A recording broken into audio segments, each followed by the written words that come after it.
It's been just over half a week since free agency kicked off on Canada Day at noon Eastern, and a lot has happened since then. Let's run over a couple of the big storylines, and let's start off with the big fish on free agency day, defenseman Kevin Shattenkirk. He signed a 4-year, $26.6 million contract with an annual average cap hit of $6.65 million with the New York Rangers. What surprises me about this deal is the term. Only 4 years, he's still fairly young. He will still be a very productive player again in 4 years when he is scheduled to once again hit the unrestricted free agent market. Now, I think we all had a bit of a hunch that Kevin Shattenkirk would be going back to the New York area, whether that be with the Rangers, the Devils, or the Islanders. What I was surprised about was when I heard that the Colorado Avalanche were also in on trying to acquire Kevin Shattenkirk.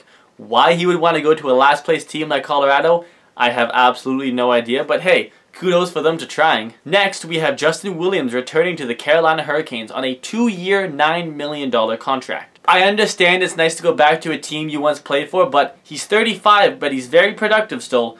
I'm surprised he didn't go to a cup contender right now. Next, we have, in my opinion, the most interesting signing, Alexander Radulov going to the Dallas Stars. He goes there on a 5-year, $31.25 million contract, the most expensive contract signed during the free agency period so far. Not that I think any other UFA this summer is going to top that, but you never know. For the days leading up to the signing, it seemed like the Dallas Stars and the Montreal Canadiens were in sort of a bidding war for his services. Now, who knows if we're ever going to know if the Montreal Canadiens offered him more money, but it seems pretty evident that the Dallas Stars offered him more term. Radulov really wanted a 5-year contract, and it seemed like the Dallas Stars were the first team to offer him one.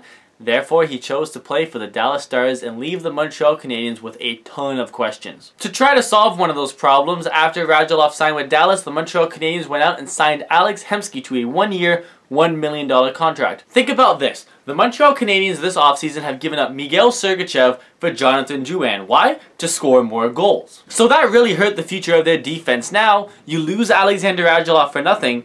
Drouin kind of replaces Radulov, but you aren't necessarily better offensively now than you were last season. So as it stands right now, the Montreal Canadiens, in my opinion, are the same offensively as they were last year, worse defensively because you lost Sergachev, and goaltending won't be an issue for a long time. They just signed Carey Price to a huge contract extension, lots of money, no worries there. I think that Alexander Radulov leaving the Montreal Canadiens hurt that team more than any other team got hurt by a UFA leaving this summer. And then we have the Toronto Maple Leafs pulling yet another shocker in the hockey world by signing 37-year-old, 38 when the season starts, Patrick Marleau to a 3-year contract. The total dollar figure on the contract is $18.75 million, but it's a very front-heavy contract, which is fine by me because this season and next season the Maple Leafs are going to be fine for the salary cap because they don't have to pay Mitch Marner or Austin Matthews until the last year of Patrick Marleau's contract, which, like I said, it's front-heavy, so the 3rd year won't cost the Maple Leafs too much. Like every sports station has said, this is a huge gamble for the Toronto Maple Leafs, giving a guy who's going to be 38 years old in the first year of his 3-year deal,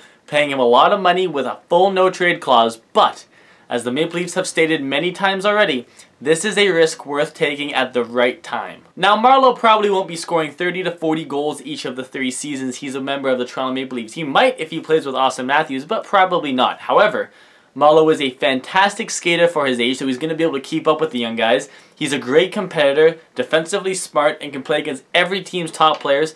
He might not be the best point producer for the money he's getting paid, but he's going to help the Maple Leafs to win a ton more games. And you know what?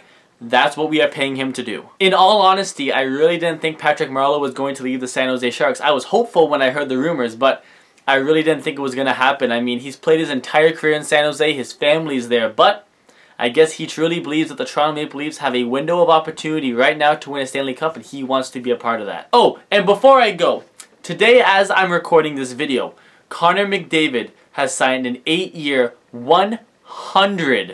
that's right, $100 million contract extension with the Edmonton Oilers. Why is that surprising? Because it was rumored to be even more than that. It was supposed to be $13.25 million a season, but it got dropped down to $12.5 million a season. And if you don't think that $750K means a lot, it does.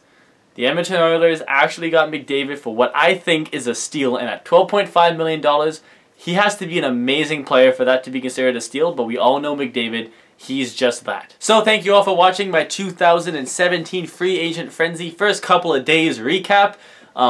Please like the video, please subscribe to my channel, it means so much to me. Please like my page on Facebook, it's all about hockey, it's called The Hockey Gods, and the link to that can be found down below. And please email me any questions or your comments on who signed and what you thought of the deals to theshanaclan19@gmail.com. And whenever something else happens in the hockey world, I'll make a video, and I guess I'll see you guys then.